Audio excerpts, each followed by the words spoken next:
In the last 9 videos, we have learned Tibetan alphabet in Ume, the headless letters, and then in Uchen, the headed letters. Today, we're going to start with Class 1 textbook, printed and published by the Department of Education, Central Tibetan Administration, Dharamsala, India. So this is the actual cover page. And as we have discussed in the past, all the publication, prayer books, newspapers, online entries, web pages, they all comes in Uchen, and the class 1 textbook is of no exception either. So as you can see here, the cover page is in Uchen. So if you have taken the previous video and studied pretty hard enough, then probably you should be able to recognize all these letters and hopefully be able to read it. Not necessarily know what it means, but at least be able to read it. And I mean, even though I have learned Tibetan for over 12 years, I can read most of the stuff, but not necessarily know what it means. So you'll see really soon what I mean. Okay, so in this case, I'm gonna maybe if you want, you can pause the video and see if you can read these and maybe write down what it sounds like in English, or however whatever is easier for you. So I'll try to read these lines and see how close it is with how you read it. Okay, so as you know, this is the letter Ha, right? Ao, ao, za, kiku, zina, zin, ka, rata, ta, and there was a wasu here, right? So this is zin, ta. So every time you see the wasu, this little triangle thing down there, it does not change the sound of the letter or the word. So just because this has the wasu here, it's not, when you read it, it's gonna sound exactly same as if this character is not even there. So this means zin ta. Zinta means class. Ta nga tang tanga tang panaropo akikuhi. Tangbe meaning 1, class 1. Pa naro pöta pö. Ya kiku yika yik pöik meaning Tibetan script or Tibetan language. Sa lapta la naro lopa lop. Ta dengbo tepa tep. Lop tep. Lop tep means textbook. And then ra kiku rika rik. Pa akiku hi rikpe. Nya kiku nina nin.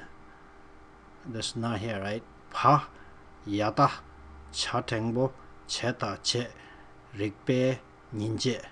Okay, so zinda means class, tangbu means 1, pöik means Tibetan language or Tibetan script, lobdep means textbook. So this is saying class 1 Tibetan language textbook. Now this one, rikpe ninje. As you can see, I know how to read this, but I am really not too sure what it means. So, and I think even on the 2nd grade textbook, they have the same thing. So maybe by the time I get to the 2nd grade textbook, I'll find out what it means. So and that's what I was telling you earlier. I can read, but not necessarily know what it means. And it's if I tell you a story, it's when you generally when you ask elderly Tibetan like explanation for a sentence or something like this, so when they are not too sure, they might say something like "Rikpati ni chavres." So, and then in between they might cough a little bit here and there, so it might sound like "Rikpe ninja." So when you see a cough in between during the explanation, or if they are reading a prayer book, if they really don't know how to read that specific word, they might cough here and there. So this is something I've seen generally, and sometimes I also do it myself. So in this case, Rigbe Ninja, I'm really not too sure. I think it's something to do with intelligence. Rigpa generally something to do with intelligence, and then Nin generally means day. Che generally means open, so you open the day with intelligence, something like that, but I am really not too sure about the meaning, but I can definitely find it out. So by the time I get to the second grade book, I should be able to hopefully give you a correct meaning of what this means. This must be pretty important, otherwise it wouldn't be on the cover page. Okay, and then down here it says Panaro Pöta Pö Ko Shashamju Shunga Shung. Pöshung means Tibetan government. Shatengbo Shesa She Rakigu Rika Rik. Shirik meaning education. Tho Para Par Kanga Kang Barkang. Barkang generally means printing press. Ne Nasa Ne means from. And then Tho Para Par means Par generally means print, or sometimes it also means copy, or I mean photo. Dem, dem masa, dem means distributed. Shu means action, kind of. So basically this is saying printed and published by the Department of Education, Tibetan government in exile, Dharamsala, India. Dharamsala, India is not included in here, but this is where Tibetan government in exile is located currently. Okay, and so that's the explanation about the cover page, and now we'll take a look at the back page. So this is the back page, and as you can see, you should be able to recognize all these letters. See, all the 30 alphabets are here, and then also the 4 vowels. See, the Kigu is here, Shabju, Kigu meaning E, right? And then U, the U sound, the U is right there, the Shabju is right here, and then O, Naro. Naro is here, right? And that's O, right? And then A, or the E is right there. E, the Dengbo is right here. And then over here you see all the different alphabets. So maybe as a to see how much you know, technically you could just pause the video for a sec and then take a screenshot and then paste it in Word or something. I mean, I can do it real quick, so we could technically just press the Alt key, and while holding the Alt key on your keyboard, press the print screen button or the key, and then open Microsoft Word, and then just press, while holding the Control key, press V together, and that should print that should print the screen on your in your application. But again, when you do Alt print screen, see all the stuff that you don't need also gets pasted in the screen capture. And then if you want, you can just drag it down a little bit and then print it out.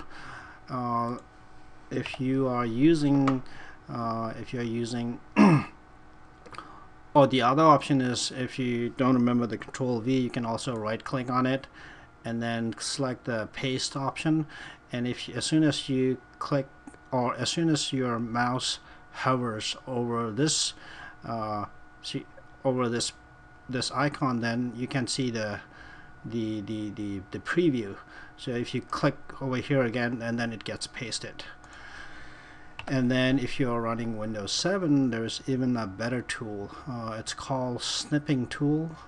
So basically, if you can't find it, you can, in the search box, you can type in SNIPPING snipping tool, TOOL, and then basically after you the icon itself looks like a scissor. So once you click on it, the whole screen will dim it. So it'll dim down the whole page, and then you'll see a plus sign, and then you can basically hold the plus sign and then drag it down or however you want it, and then drag it to the left or the right, however you want it, and then let it go. As soon as you let it go, the screen the screen that you just captured, you'll see it in the snipping tool, and then you can open the Word document and then either do a Control V or just click paste option and then just click here. And then when you do that, all you have is the area that you want in your document, and not unnecessary stuff. As you have seen in the previous screenshot, you saw like all kinds of other stuff here, right? So that's something you don't need, so you can use that also.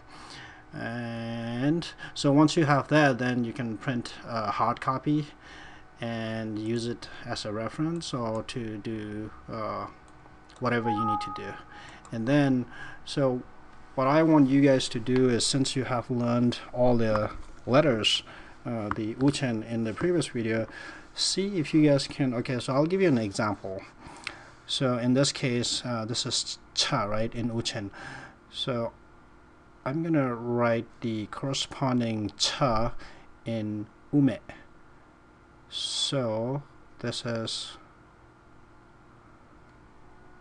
how it looks like in ume, right? And then how do you pronounce this letter? What does it sound like? What's the phonetics? What does it sound like when you actually read it? And this is C-H-A, cha. And then we have also we also came up with some examples in the previous video. See if you can remember those. So in this case, I'm gonna say the example we use in that video was cha-she. So that's cha,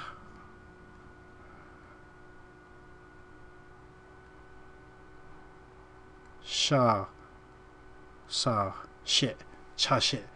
And then not only write the stuff in Tibetan, also you have to know what it means, right? And then whatever your native language is, just write the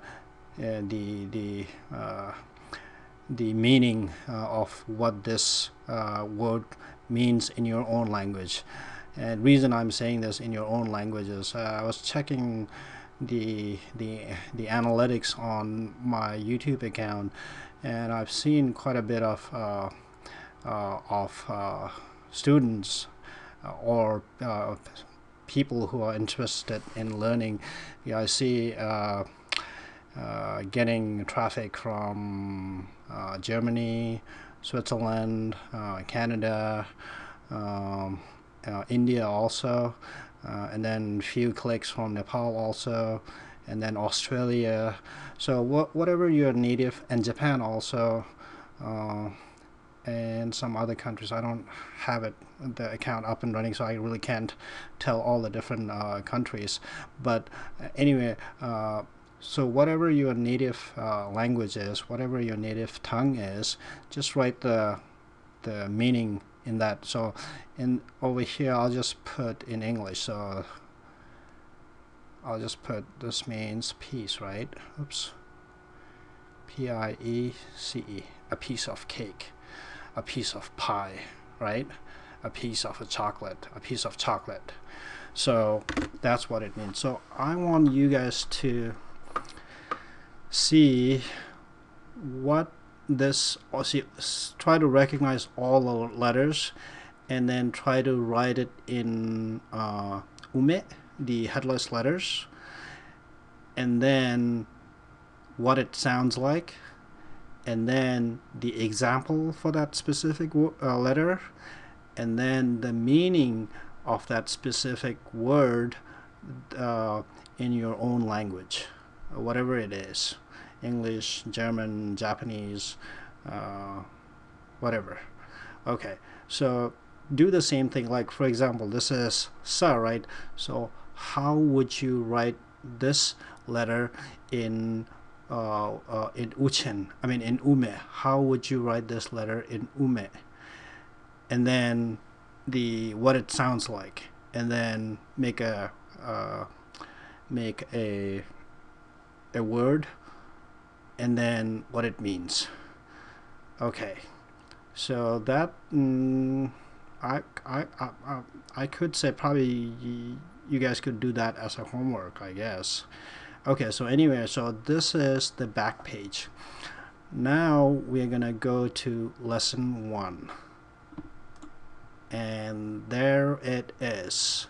So this is lesson 1, and sa lapta la naro lop pa lop. Lop means lop chana chen, lop chen. Lop chen means lesson. Tanga tang panaro po tang po. Tang po means 1. Lesson 1. I don't know whether you guys can see this here. So basically this is what it means, lesson 1. Lop chen tang po. And then this is the actual page that I scanned, and generally, like I said in the past, until from first grade, I mean from kindergarten all the way to 6th grade, we learn everything in ume. So these are all in ume. So this is the actual page. So I just added the corresponding letters in uchen, so that since we are trying to learn both ume and uchen at the same time, so this section right here is in uchen, and then this section right here is the corresponding letter or the word in uchen. Okay, so the first letter, the first word is ka wa, kawa, and we have learned this in the previous video. And then I'm just gonna do a real quick reading here. Kasha, kasha, and then kasha in uchen. Kaba, kaba in ume. Kaba, kaba in uchen. Nganga, ngang ba, ngang ba in ume. Nganga, ngang ba, ngang ba in uchen. Ja, laka, lak, jalak in uchen.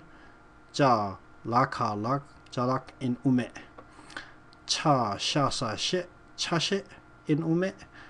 Cha, sha, sa, she, cha, she in uchen.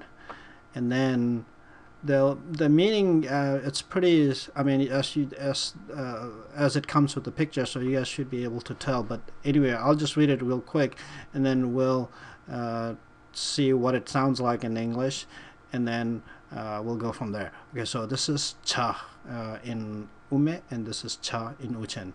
Nya pa, nya pa, nya pa, nya pa in uchen. Ta la in uchen.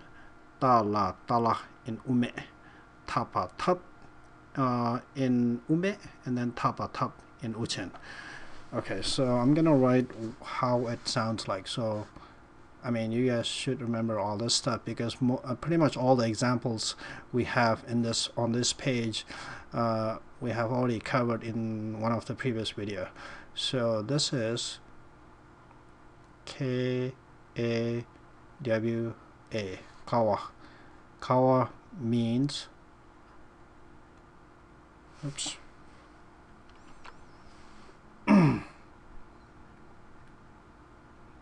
pillar. And this is ka, sha, kasha. Kasha means roe deer. It's a type of a deer family, but generally smaller in size, but very well suited for cold climate. From the little bit of reading I've done, that's what they talk about. Kasha. And then kapa, kappa. Kappa means it's this white spot right there. So these yaks are called yak kappa. So kappa, kappa, and then that's the white spot on the forehead. And make sure you have this wasu for kappa. And then nga ngang ba ngang ba, and that's nga nga, nga ngang ba ngang ba. Ngang means, as you can see, duck. And then this is ja lak. Jalak means item. Ja lakalak. Item, stuff. And then cha.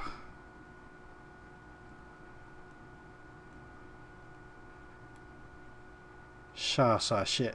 Cha shit. Cha shit means piece. A piece of pie, a piece of cake. And then this is cha.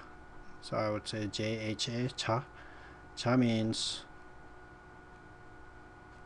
tea.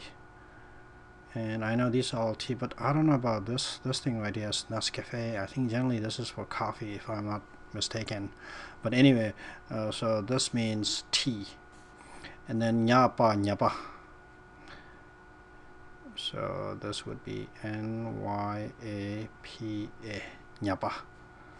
Okay, let me write the A.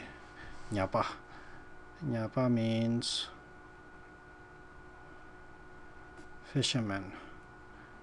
People who fish out of necessity and not for fun or games. Okay, and then the next word is tala, tala, and T-A-L-A, tala. Tala means banana tree. Oops. So I'll go a little further. B-A-N-A-N-A-T-R-E-E, banana tree. And then this is tup. Oops.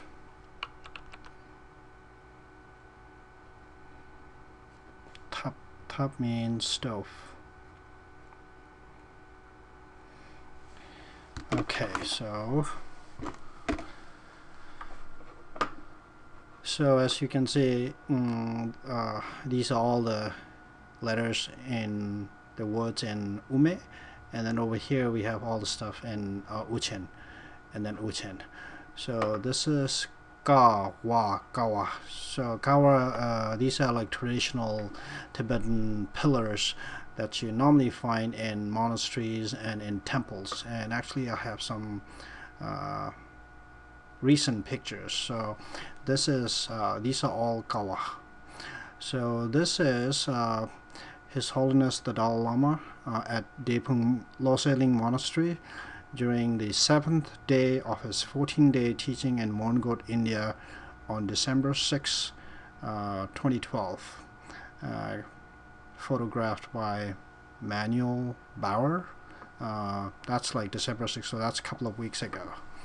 So let me show you what it looks like. Let me zoom in a little bit. So these are typical traditional Tibetan wood carving, and these are all carved, and you can see all the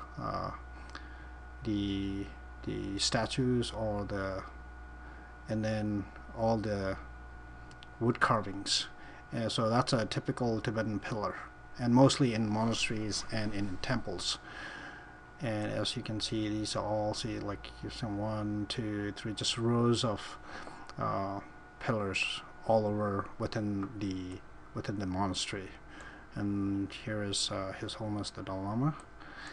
Okay, and then I have and if you look at here, this is also the same kind of pillar, but outside the monastery.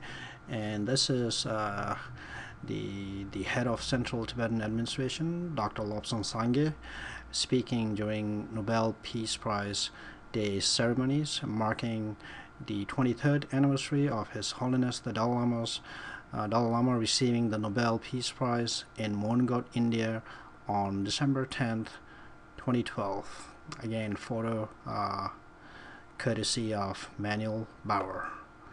And then, so if you look at His Holiness the Dalai Lama is here, Dr. Lobsang Sangye, or Kalun Tipa, actually Sikyong is right here. And I think this guy looks like Richard Gere to me. I think this is Richard Gere.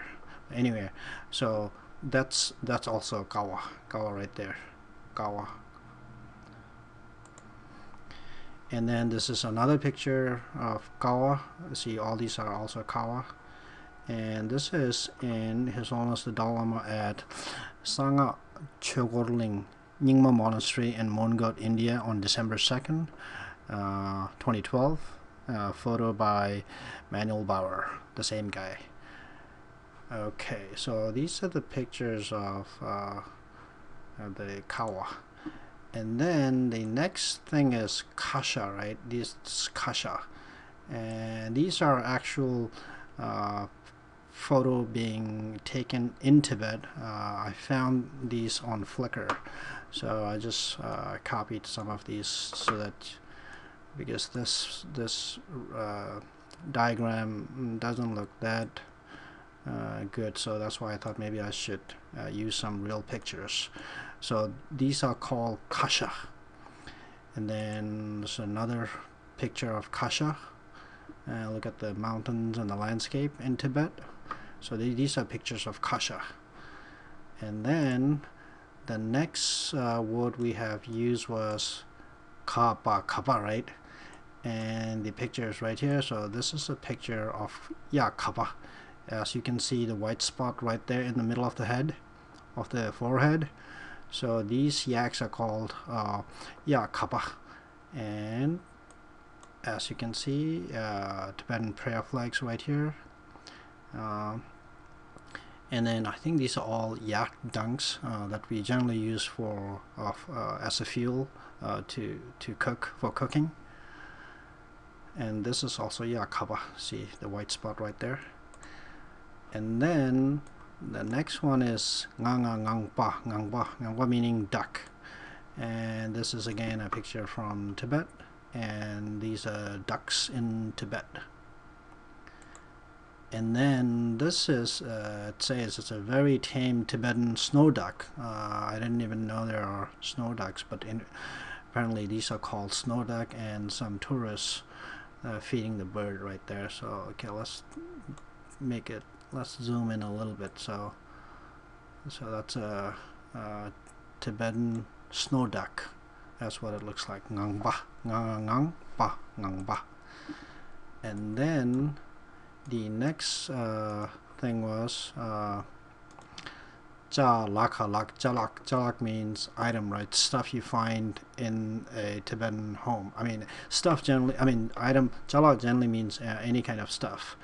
So like if you look at a Tibetan, I think it looks like a Tibetan shop. So these are all Jalak Mangbu Duk. There's tons of stuff in here. As you can see, prayer beads, statues of different gurus and lamas and deities and all that stuff. And then looks like these are all Tibetan incense here. And looks like there's the money right there, the mantra.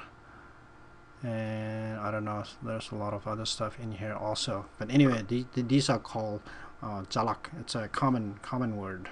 Jalak means it could include everything in here, stuff.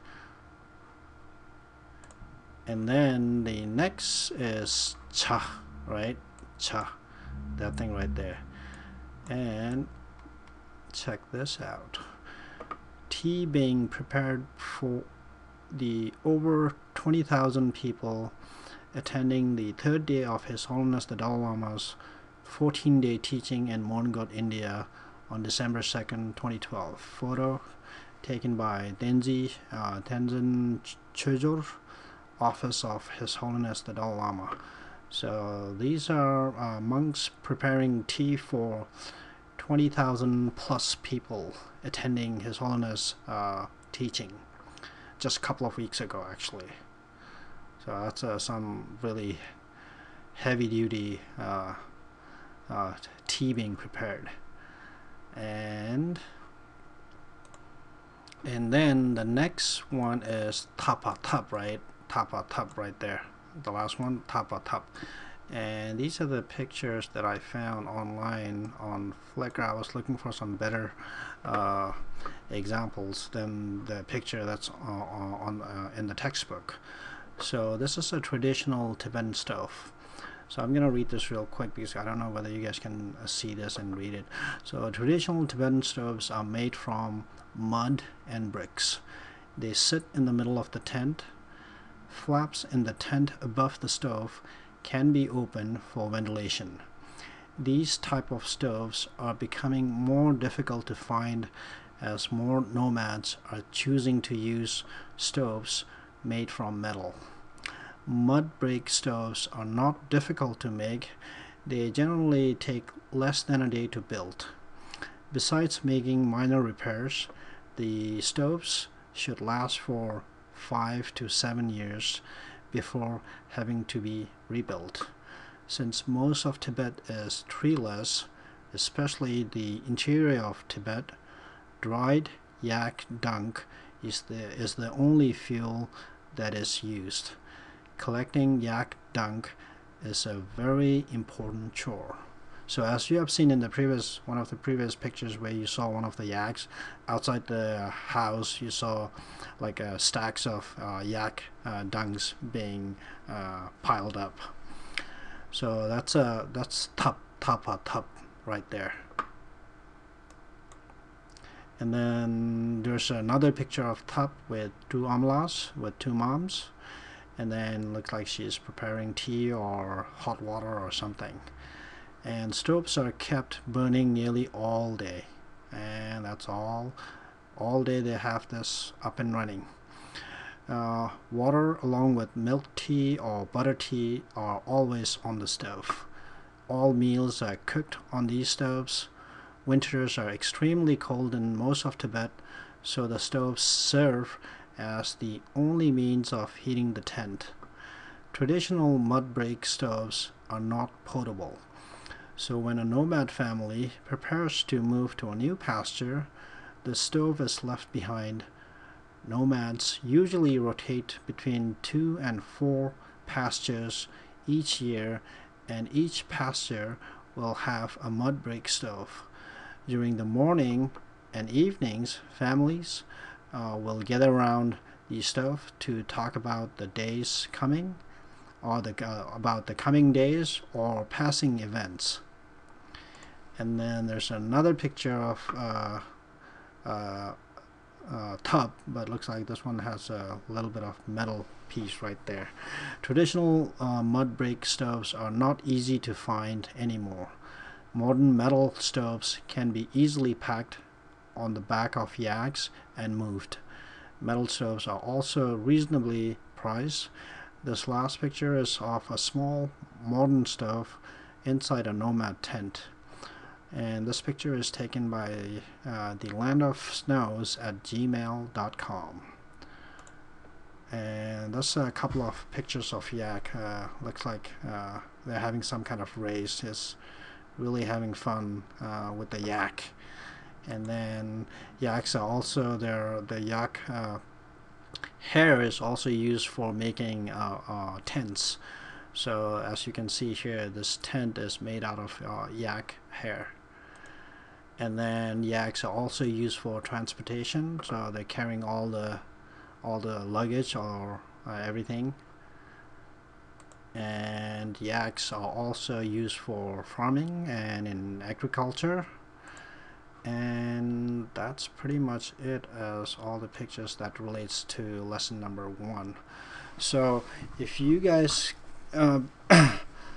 make sure just keep practicing, just maybe try writing everything in ume, and then try to write everything in uchen also, since we are learning both uchen and ume at the same time in this whole series. So as always, I would highly suggest you guys to just keep practicing, take screenshots, print it out, see how it's written. I mean, we have covered everything in here step by step in the previous video, how to write each and every letter.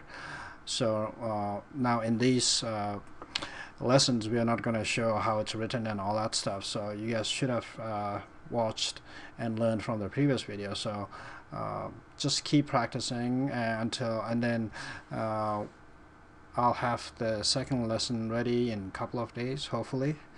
And just keep learning and just keep practicing until then, if possible, or I should say whenever possible, and it's always possible, make sure to help others, if not at least restrain from harming others. Thanks a lot.